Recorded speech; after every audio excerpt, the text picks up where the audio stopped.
Hey, feeling good, like I should. When in dark, I walk around the neighborhood, feeling blessed. Alrighty, let's take a look at our homework for 5.2.2. Starts off with the official definition of system of equations. So the system of equations is what you get when you take two different situations and put them on the same coordinate grid. And in order for these two situations to belong on the same coordinate grid, the x and the y values, those two variables, have to represent the exact same thing. So in this situation where we're monitoring temperature over time in San Francisco and Rio de Janeiro, it's all starting at the same time. So this might be, the beginning of spring. And so winter has just ended in both of these cities. And then over time in the spring, San Francisco's temperature is warming up, whereas Rio de Janeiro's temperature is going down. Okay. And at this point, this is what we call the solution to the system of equations. The solution to the system is the intersection point for those two graphs.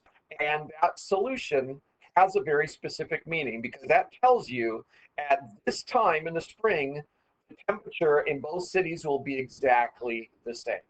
Okay, and so we're actually going to see in this homework an example of where you take two situations, have the same x and y variables, and what does the intersection point mean, and what does that mean in the context of the problem, and why we would use that to solve a problem.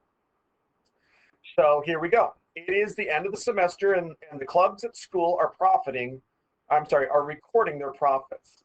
Science Club started out with $20 and has increased its balance by an average of $10 per week. So this is Science Club. And then you've got the Math Club, which has saved $5 per week. So they're saving less per week, but they start out with more money to begin with. So they start off with $50 and then raise it by $5 per week. So there's your y-intercept, that's your starting amount, and there's your growth rate. That's how much it's going to increase per week. So after 2 weeks, they'll have $60. After 10 weeks, they would have $100 in the Math Club.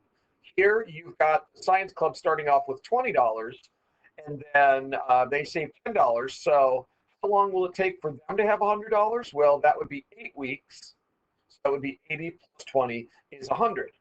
So our task is to put both of those graphs onto the coordinate grid. So you can see, here's the Math Club, started off higher, but has a lower growth rate, so it's not as steep line. And eventually, because the Science Club, hold on, let me get this right. Yeah, Science Club is saving more per week. At some point, they are going to be equal. And then after that, the Science Club will have more money than the Math Club. So for a period of time, the Math Club has more money because they started out with more. At what point does that switch? Okay, so we find out by looking at the graph. That intersection point appears to be at 6 weeks, where they each have $80. So how can we prove that that's correct? Well, we actually go through and we plug those numbers into each one of these rules. If we say 10 times 6, that's 60, plus 20 should give us 80, and it does. And then here, if we say 5 times 6, that's going to be 30, and then 30 plus 50 also gives us 80. So that proves it. After 6 weeks, they each have $80.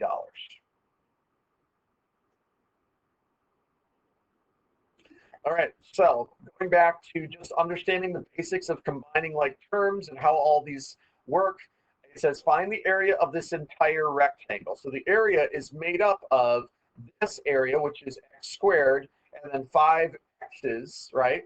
Each one of those has an area of x, and then each one of these has an area of 1. So you got 1x squared, 5 x's, and 6 1's. This is an expression for the total area.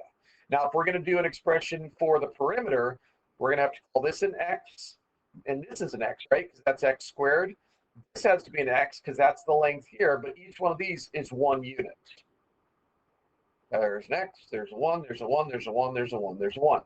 How many total X's are there around the entire perimeter? There's a total of 4 X's. And how many 1s are there around the entire perimeter? 1, 2, 3, 4, 5, 6, 7, 8, 9, 10. That's why our perimeter is 4x plus 10. Now we can actually prove this, that actually works, okay? Let's say that x has a value of 3. So as far as area concerns, that means that this has to have a volume or an area of 9. Each one of these is 3, so that's a total of 15. And then this is always 1, so that's going to be plus 6. What do we get here? We end up with 24, 6, that equals 30 total square units on the inside here. So we got our 9 and 3 and 3 and 3 and 3 and 3 and 1, 1, 1, 1, 1, 1.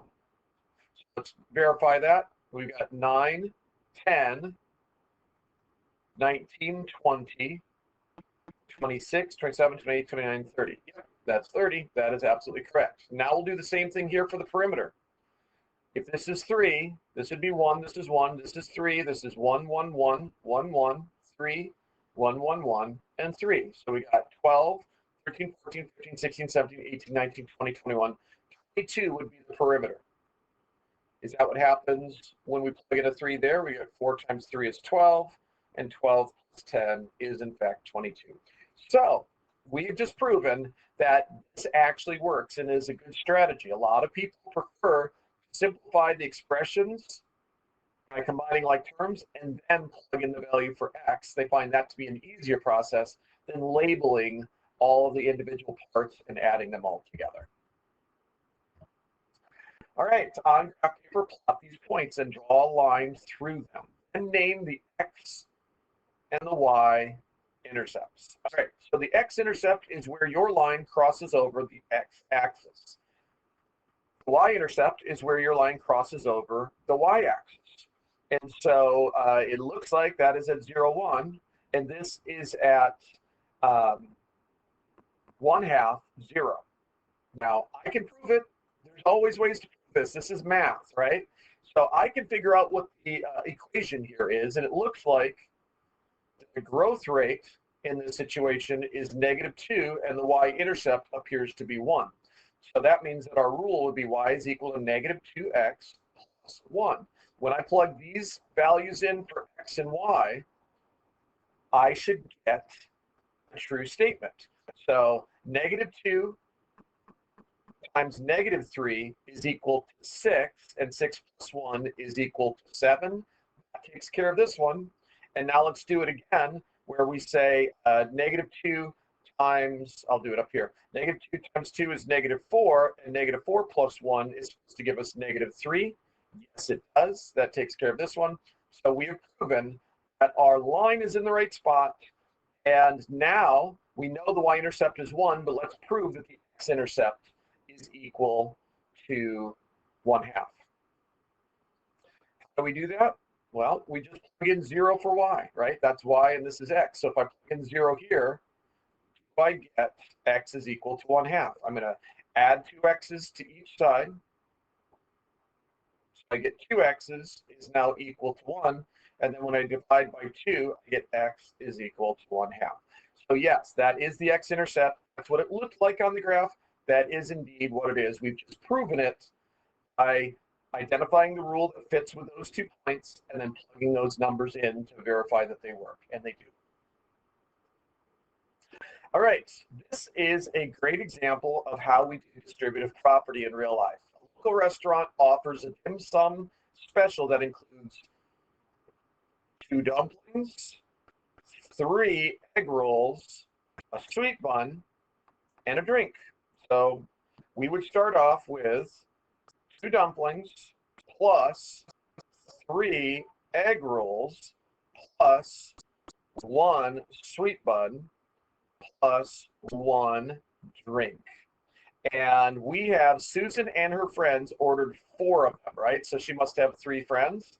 So we're ordering a total of 4, so we're going to make sure that each one of those It's ordered 4 times. That's what is happening here when we do distributive property. And now fraction busters. Looking at these two, oh, those are going to be horrible to check. I'm so sorry. It didn't say to check it, but once again, I'm going to say it over and over again. If you're taking a test and you do not check your work, check your solutions, and you get the answer wrong, you only have yourself to blame. So you want to know how to do the checks. You just got to practice it. Now, I'll show you on this. How much time do we have? It is going to take a little time, but okay, that's what we got to do. So first off, I don't like these fractions. So I'm going to multiply every single term times the product of our 2 denominators, which is 10, but I'm going to show them as 2 times 5. Because I'm going to have to do some canceling, right? But this one, I'll just multiply times 10 because there's no denominator to cancel. So which one of those 2 cancels out with the 2? It's the 2, right? So that becomes 5 times x is 5x. This one, the 5 cancels out, so that becomes 2x. And here nothing cancels out, so that becomes 10. So 7x is equal to 10. When you divide each side by 7, you get x is equal to 10 over 7. All right, so now for the check.